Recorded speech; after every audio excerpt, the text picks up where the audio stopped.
Assalamualaikum warahmatullahi wabarakatuh. Perkenalkan, nama saya Indira Putri Fauhan dari semester 3, kelas B, Prodi Pendidikan Sejarah. Di sini saya akan menjelaskan tentang tokoh yang bernama Haji Agus Salim. Yang pertama yang akan saya bahas adalah biografi dari Haji Agus Salim.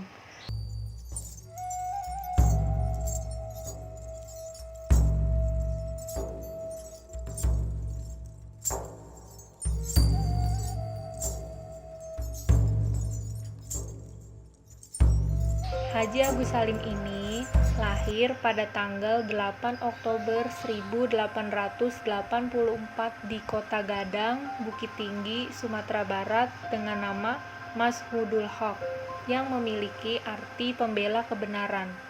Haji Agus Salim dilahirkan dari pasangan Angku Sultan Muhammad Salim dan Siti Zainab. Ayahnya adalah seorang kepala jaksa di Pengadilan Tinggi Riau. Haji Agus Salim menikah dengan Zainatun Nahar dan dikaruniai 8 orang anak. Haji Agus Salim bersekolah di ILS karena posisi ayahnya sebagai pegawai pemerintah. Pada waktu itu, Haji Agus Salim berusia 6 tahun. Ayahnya diangkat pemerintah Hindia Belanda menjadi jaksa tinggi pada Pengadilan Tinggi Riau dan daerah bawahannya. Di sekolah, Haji Agus Salim menunjukkan ciri-ciri sebagai anak yang cerdas karena ia suka berdebat dan memiliki pemikiran yang kritis. Beliau juga memiliki hobi seperti bermain bulu tangkis, koki, dan tenis. Haji Agus Salim ini sangat disukai oleh guru-guru dan teman-temannya karena ia pintar, menonjol, dan menunjukkan memiliki kecerdasan di atas rata-rata, termasuk pelajaran bahasa Belanda. Haji Agus Salim pernah menjadi pemimpin Sarekat Islam yang berasal dari Sumatera Barat, yang sejak kecil ia dibekali dengan pendidikan Islam yang kuat. Kemudian, ia menyelesaikan pendidikan formal di sekolah Belanda, yaitu ILS dan HBS. Setelah itu, Haji Agus Salim mendalami ilmu-ilmu keislaman di Mekah selama 5 tahun, dari tahun 1906 sampai 1911. Haji Agus Salim mulai bergabung dengan gerakan Teosofi pada tahun 1916 sampai 1918, yang saat itu masih aktif di Sarekat Islam. Pada awal tahun 1918, beliau mengundurkan diri dan setelah keluar dari himpunan Teosofi, Haji Agus Salim menyerang ide-ide dalam sistem sosial kasta Hindu. Pada tahun 1919, Agus Salim mendirikan Persatuan Pergerakan Kaum Buruh bersama Semaun. Organisasi ini menuntut pemerintah Belanda agar di Indonesia segera didirikan Dewan Perwakilan Rakyat atau DPR. Berikut adalah peran Haji Agus Salim pada saat menjelang kemerdekaan. Menjelang tibanya saat proklamasi kemerdekaan Indonesia, Haji Agus Salim ditunjuk sebagai anggota Badan Penyelidik Usaha Persiapan Kemerdekaan yang dibentuk oleh pihak Jepang. Haji Agus Salim juga termasuk anggota yang bertugas merancang Undang-Undang Dasar di bawah pimpinan Insinyur Soekarno. Dan Haji Agus Salim juga mendapat tugas sebagai penghalus bahasa dengan 3 orang, yaitu Mr. Supomo, Haji Agus Salim, dan Hussein Jaya Diningrat.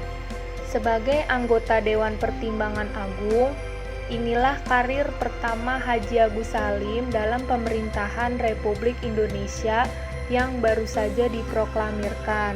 Namun, jabatan ini tidak lama ia emban karena ia diangkat sebagai Menteri Muda Luar Negeri.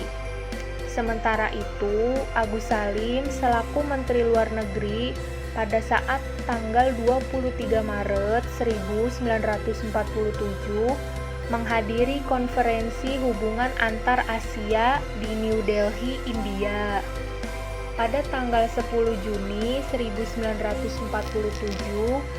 Haji Agus Salim menandatangani persahabatan antara Republik Indonesia dan Mesir di Kairo. Perjanjian persahabatan ini ditandatangani oleh Haji Agus Salim sebagai wakil Republik Indonesia. Berikut adalah organisasi yang pernah diikuti oleh Haji Agus Salim. Haji Agus Salim ini sangat tertarik untuk berkiprah di kancah politik. Ia bergabung dengan Sarekat Islam yang berkembang berganti menjadi Partai Sarekat Islam. Ia ikut berjuang dalam upaya meraih kemerdekaan Indonesia dan juga memajukan kaum bangsanya. Karir politik Haji Agus Salim dimulai dari saat ia bergabung dengan Sarekat Islam pada tahun 1915. Pada tahun 1915, ia diajak oleh pemimpin Sarekat Islam itu sendiri, yaitu Tjokroaminoto. Ketika Tjokroaminoto dan Abdul Muiz mengundurkan diri dari anggota Dewan Rakyat, Haji Agus Salim menggantikan selama 3 tahun dari tahun 1921 sampai 1924. Tidak berhenti di sana, Haji Agus Salim juga aktif dan ditunjuk sebagai penasehat di Jong Islamitenbond. Meskipun organisasi ini tidak berada di ranah politik, tetapi organisasi ini yang memiliki peran untuk membangkitkan nasionalisme, kebangsaan, dan perjuangan rakyat Indonesia dalam meraih kemerdekaan. Ia menjadi Menteri Luar Negeri dan mewakili pihak Indonesia dalam Perjanjian Renville pasca agresi militer Belanda II. Di sana, ia berani menentang keras pernyataan utusan Belanda yang mengatakan bahwa Republik Indonesia sudah mengkhianati Nota Kesepakatan Lingkarjati. Saya akan menjelaskan tentang organisasi Sarekat Islam yang pernah diikuti oleh Haji Agus Salim. Sarekat Islam adalah satu di antara organisasi politik Indonesia abad ke-20 yang paling menonjol. Ia sejak semula adalah gerakan politik. Sarekat Islam ini adalah transformasi dari Sarekat Dagang Islam yang didirikan di Solo pada 11 November 1911 oleh Haji Samanhudi, seorang pedagang muslim kaya di Surakarta, Jawa Tengah. Sarekat Dagang Islam mula-mula diarahkan melawan kegiatan Cina yang menguasai dunia perdagangan dengan mengorbankan pribumi. Perubahan Sarekat Dagang Islam menjadi Sarekat Islam punya tujuan politis dan strategis, betapa tidak, karena diharapkan organisasi ini bukan saja berkiprah dalam bidang ekonomi, akan tetapi diperluas wawasannya dalam bidang politik. Hal ini penting karena kondisi pada waktu itu menuntut berdirinya Partai Islam sebagai wadah aspirasi umat Islam yang dapat disalurkan kepada pemerintah Hindia Belanda. Ada 2 faktor penyebab berdirinya organisasi Sarekat Islam ini. Yang pertama, kompetisi yang meningkat dalam bidang perdagangan batik, terutama dengan Cina.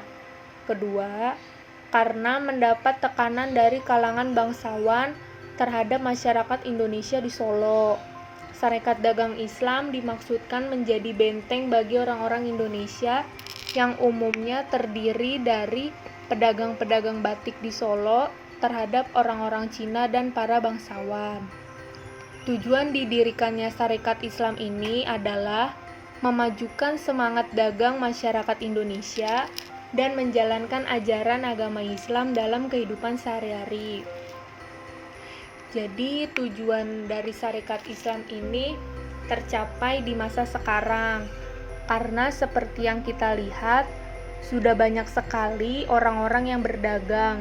Mereka mempunyai semangat yang begitu besar. Apalagi di zaman sekarang, teknologi sudah semakin maju. Berbagai macam perdagangan bisa dilakukan secara online melalui aplikasi. Kita jadi bisa berbelanja dengan mudah hanya dengan menggunakan telepon genggam. Kita sudah bisa beli barang.